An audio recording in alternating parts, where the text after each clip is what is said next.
The Minotaurs are one of the most mysterious and brutal chapters in the Imperium of Man. Their true origins are unknown, their genetic lineage is classified, and even Imperial records cannot agree on whether the Minotaurs of the modern era are the same warriors who existed during the 21st founding. What is known is that the chapter has become infamous for its extreme aggression, unquestioning loyalty to the High Lords of Terra, contempt for other space marines, and willingness to sacrifice its own warriors in order to achieve victory. The Minotaurs are officially a loyalist space marine chapter, but they have never behaved like conventional servants of the Imperium. They are not known for cooperation, diplomacy, or brotherhood with other Imperial forces. Instead, they have developed a reputation as a weapon unleashed by the highest authorities of Terra. When the High Lords require a force capable of crushing another Space Marine chapter, suppressing a rebellion, or destroying an enemy without concern for casualties, the Minotaurs are often exactly the kind of chapter they want. Their history is deliberately obscured. Imperial records confirm that a chapter called the Minotaurs existed during the 21st founding, the infamous cursed founding of the 36th millennium. But whether those original Minotaurs are the same chapter that later appeared during the Macharian heresy, the Badab War, and the Orphean War remains uncertain. The similarities in name, heraldry, and reputation suggest a connection, but important differences in organization, behavior, and even genetic records have created enormous doubt. The original Minotaurs were described as savage warriors who fought with almost uncontrollable fury. They were highly autonomous and often refused to cooperate with other Imperial forces. They could arrive in a war zone with little warning, throw themselves directly into close combat, suffer enormous casualties, and then disappear almost as quickly as they had appeared. This made them extremely dangerous, but also extremely unreliable. The chapter's strange behavior was accompanied by even darker suspicions surrounding its gene seed. Fragmentary records have described the Minotaur's gene seed as chimeric, a term that immediately raises serious questions within the Imperium. It may suggest that their genetic material was altered, combined from different sources, or subjected to forbidden experimentation. This is particularly significant because the Minotaurs were supposedly created during the 21st founding, an era infamous for genetic experimentation on Space Marine gene seed. Many chapters created during that founding suffered strange mutations, psychological problems, or other abnormalities. The Minotaurs may have been one of those chapters whose genetic modifications produced an unusually aggressive warrior mentality, but then the records disappear. From approximately the middle of the 38th millennium, information concerning the Minotaurs becomes increasingly scarce. Their history was not simply forgotten. It was deliberately suppressed. Battle honors vanished, records were sealed, data was purged. Their gene seed records were classified at an extremely high level. Even the Inquisition has difficulty accessing some of this information. This is one of the greatest mysteries surrounding the chapter. Someone powerful wanted the truth about the Minotaurs hidden. Eventually, roughly 1,000 standard years before the current era, the Minotaurs reappeared in Imperial history. But the warriors who emerged from the darkness appeared different from the Minotaurs described in ancient records. The modern chapter was still brutally aggressive, but its warriors demonstrated a much greater degree of discipline and organization. Instead of simply charging into battle, the Minotaurs developed a methodical approach based on overwhelming force. They would deploy a vanguard to pin the enemy in place. Fast-moving elements would then surround the target and prevent escape. Once the enemy was trapped, the Minotaurs would bring in the bulk of their chapter, supported by tanks, artillery, terminators, dreadnoughts, and overwhelming firepower. The objective was simple: surround the enemy, trap the enemy, destroy the enemy, and accept whatever casualties were necessary. This philosophy has made the Minotaurs particularly effective against other Space Marines. They do not seem intimidated by fighting their fellow Astartes. In fact, they sometimes appear to enjoy it. The chapter has participated in numerous campaigns against Imperial forces that were declared renegade or otherwise considered threats by the authorities on Terra. They have fought Space Marines who refused to obey Imperial commands, and their willingness to attack other Astartes has earned them the hatred of numerous chapters. Their relationship with the Ultramarines and their successors is particularly hostile. One of the most infamous incidents involved the Genesis chapter, when the Minotaurs deliberately insulted the name of Marneus Calgar. The confrontation nearly escalated into open violence before the arrival of orcs forced both sides to redirect their attention toward a common enemy. But the Minotaurs' hostility toward other Space Marines goes much further than insults. During the Badab War, they were deployed against the Astral Claws and other secessionist chapters. The conflict gave the Minotaurs exactly the kind of opponents they seemed designed to fight: heavily armed Space Marines who could withstand conventional Imperial forces and required another Astartes chapter to destroy them. The Minotaurs did not disappoint. Their combat doctrine is based heavily around concentrated force. While most Space Marine chapters divide their forces between different war zones, the Minotaurs have a strong preference for operating as a unified force. They rarely spread themselves thin. When the Minotaurs arrive, they tend to arrive in strength. This makes them less flexible than some other chapters, but it gives them enormous destructive power. A complete Minotaur's force can bring an extraordinary amount of heavy armor and elite infantry to a single battlefield. Their armory is particularly unusual. The chapter possesses large quantities of advanced and rare equipment, including Mark VIII errant power armor, Terminator armor, ancient Mark III armor modified for void warfare, powerful plasma weapons, and numerous relic vehicles. Their armory has also included Tartaros pattern Terminator armor and Arconac pattern tactical dreadnought armor, equipment that is extraordinarily rare in the modern Imperium. They have also been observed operating Storm Eagle gunships and Spartan assault tanks, machines more commonly associated with the ancient Great Crusade and Horus Heresy eras. But perhaps the most remarkable part of the Minotaurs' armory is their collection of Contemptor dreadnoughts. During the Orphean War, the chapter was observed fielding at least 10 Contemptor pattern dreadnoughts. That is an extraordinary number. The Contemptor was once one of the greatest dreadnought designs of the Great Crusade. By the late 41st millennium, surviving examples were incredibly rare. Yet the Minotaurs possessed an entire group of them. These ancient machines are collectively known as the Hecaton. One of the most infamous is Hecaton Iakos. The Minotaurs' attitude toward their Hecaton dreadnoughts is also unusual. Other Space Marines generally treat dreadnoughts with enormous reverence, regarding them as living relics who carry the memories and traditions of ancient warriors. The Minotaurs appear far less sentimental. Their Hecaton are powerful weapons, and they are treated accordingly. The chapter's ability to replace casualties is another major mystery. The Minotaurs can suffer enormous losses, and yet appear capable of rebuilding their strength at an unusually rapid rate. Their recruitment and transformation process is significantly faster than that of many other chapters. This appears to be achieved through extremely aggressive psycho-indoctrination and neurological conditioning. Minotaurs recruits undergo extensive mental conditioning and neurocerebral procedures designed to accelerate their development into full Space Marines. These treatments continue even after the warriors enter active service. The process is effective, but dangerous.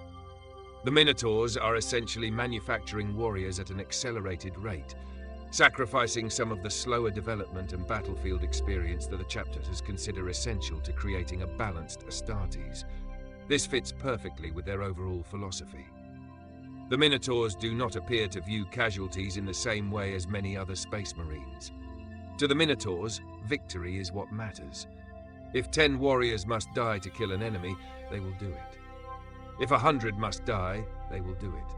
If an entire formation must be sacrificed to achieve the objective, the Minotaurs may consider that an acceptable price. Their commanders therefore make extensive use of attritional warfare. They trap enemies in confined areas and overwhelm them with concentrated firepower and numbers. Their heavy armor allows them to keep attacking while their infantry absorb enormous casualties. The chapter's ability to replace those casualties makes this strategy sustainable. This has created a terrifying cycle. The Minotaurs suffer losses. Their recruits are rapidly transformed into new warriors. Their armory supplies them with huge quantities of heavy weapons and vehicles. Then the chapter returns to war, again and again. The exact source of this enormous logistical support is another mystery. The Minotaurs possess resources that seem disproportionate to a normal Space Marine chapter. Their access to rare equipment, ancient vehicles, heavy armor, and replacement manpower has led some Imperial observers to suspect that powerful forces within the Imperium are deliberately supporting them. And this brings us to one of the greatest theories surrounding the chapter. The Minotaurs may have a direct relationship with the High Lords of Terra. The chapter has repeatedly demonstrated an almost fanatical loyalty to the High Lords. They respond rapidly to their orders and appear willing to perform missions that other chapters would consider politically or morally questionable. They have been used to suppress Imperial forces. They have fought other Space Marines. They have participated in internal Imperial conflicts. And they rarely seem concerned about whether their actions will earn them the hatred of other chapters. The Minotaurs appear to care about one thing above almost everything else: obedience to Terra. This was demonstrated dramatically during the Hexarchy Rebellion in the era Indomitus, when the Minotaurs supported a group of reactionary High Lords who opposed the reforms of Robert Guilliman. Their participation revealed just how unusual their loyalty truly is. The Minotaurs do not necessarily appear loyal to the Imperium as an abstract political institution in the same way as the Ultramarines or Imperial Fists. Their loyalty is much more direct. They obey the Emperor. They obey the High Lords. Everyone else is negotiable. This attitude has made the chapter deeply unpopular with other Imperial commanders. Officers who have fought alongside them have described them as brooding, hostile, paranoid, and barely restrained. Even when supposedly fighting alongside allies, the Minotaurs maintain extreme security precautions. They do not trust easily. They do not cooperate willingly. And they certainly do not behave as though other Space Marines are their brothers. Yet the Minotaurs are not simply mindless berserkers. Their modern combat doctrine is highly sophisticated. They understand siege warfare extremely well and excel at fighting heavily armored or monstrous opponents. Their preference for concentrated force allows them to overwhelm targets that might defeat smaller Space Marine formations. Against a gigantic enemy, they do not necessarily search for a perfect tactical solution. They simply bring more weapons, more tanks, more Terminators, more Dreadnoughts, more Space Marines, and then they keep attacking until the enemy collapses. This brutal practicality is one of the defining characteristics of the chapter. Their armor also reflects their unusual identity. The original Minotaurs wore yellow armor with red decorations, often resembling warning markings. The modern chapter is very different. Their armor is predominantly bronze, giving the Minotaurs an instantly recognizable appearance. Their chapter badge is a red bull's head with black horns against a bronze background. The right shoulder typically carries the chapter symbol, while the left shoulder identifies the warrior's battlefield role. Unlike many Codex-compliant chapters, the Minotaurs generally do not emphasize conventional squad or company markings on their armor. Instead, their power armor contains strange symbols and glyphs whose meanings are often deliberately concealed from outsiders. Among these are Helican glyph markings that may record the Minotaurs' kills against worthy opponents, possibly indicating victories achieved in single combat. Even their heraldry, therefore, carries secrets. The bull itself is an appropriate symbol. The Minotaurs are not known for subtlety. They are a chapter that charges forward, absorbs punishment, and destroys whatever stands in their path. And yet, beneath that brutality, there remains an unanswered question. Who are the Minotaurs? Are they truly descendants of the original chapter created during the cursed 21st founding? Were they genetically altered beyond recognition? Were they recreated using different gene seed? Are they an entirely new chapter that simply inherited an ancient name? Or are their origins connected to some secret experiment carried out by the highest authorities of the Imperium? Nobody outside the highest levels of Imperial power appears to know, and those who have tried to investigate have sometimes paid for their curiosity with their lives. The mystery became even more dangerous after the Great Rift. Soon after the birth of the Great Rift, the Minotaurs' mobile fortress monastery came under attack by the 7th Plague Company of the Death Guard. The Minotaurs succeeded in driving the Death Guard back, but victory came at an enormous cost. When the battle was over, the Minotaurs discovered that their gene seed reserves had been contaminated by the corruption of Nurgle. For a chapter whose entire future depends upon rapidly replacing casualties, this was potentially catastrophic. The Minotaurs could continue fighting, but without uncontaminated gene seed, their ability to produce new warriors would eventually collapse. So the chapter began an extraordinary journey. They launched an Imperial crusade across the galaxy with the ultimate objective of reaching Terra and obtaining purified gene seed reserves from the Adeptus Mechanicus. It was a desperate mission for a chapter already surrounded by mystery. The Minotaurs had survived wars against Space Marines. They had survived the Badab War. They had fought Necrons. They had fought the forces of Chaos. They had survived the birth of the Great Rift. But now they faced an enemy that could potentially destroy them without ever defeating them on the battlefield. Time. If they could not replenish their gene seed, the chapter would eventually disappear. For a chapter obsessed with survival through constant replacement, this was perhaps the greatest threat it had ever faced. And it highlights the strange contradiction at the heart of the Minotaurs. They are among the most heavily equipped and brutally effective Space Marine chapters in the Imperium. They possess ancient dreadnoughts. They possess rare armor. They possess enormous quantities of heavy weapons. They can replace casualties at an extraordinary rate. They have the apparent support of the highest authorities on Terra. And yet almost everything important about them remains classified. Their origins are hidden. Their gene seed is hidden. Their history is fragmented. Their resources are unexplained. Their relationship with the High Lords is suspicious, and even their identity may not be what Imperial historians believe.